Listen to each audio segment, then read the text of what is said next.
నిజంగా పెళ్ళికి ముందు, పెళ్ళికి తర్వాత అనే డిఫరెన్స్ ఉంటుందా? ఖచ్చితంగా ఉంటది. ఉంటదా? హ్మ్. ఎలాగా? ఖచ్చితంగా డిఫరెన్స్ ఉంటది బ్రో. చాలా okay. Hmm. Before marriage, after marriage.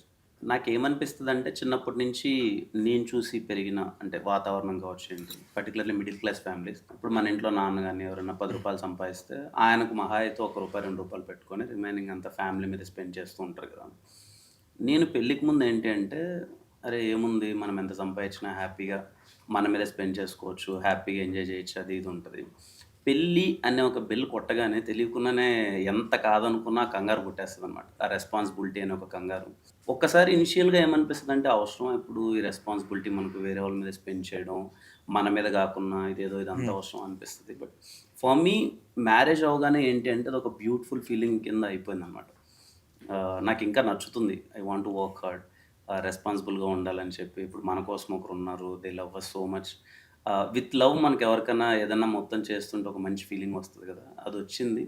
And ఎక్కడో తెలియకుండానే ఇంకొంచెం రెస్పాన్సిబుల్ అయ్యాను ముందు కన్నా. ఐ ఫీల్ మ్యారేజ్ అందుకే ఇంపార్టెంట్ ఏమో అంటున్నా. కొంచెం ఓకే. రెస్పాన్సిబిలిటీ పెంచుతది. మనకు మనం కొత్తగా అవుతాం. Everything will change.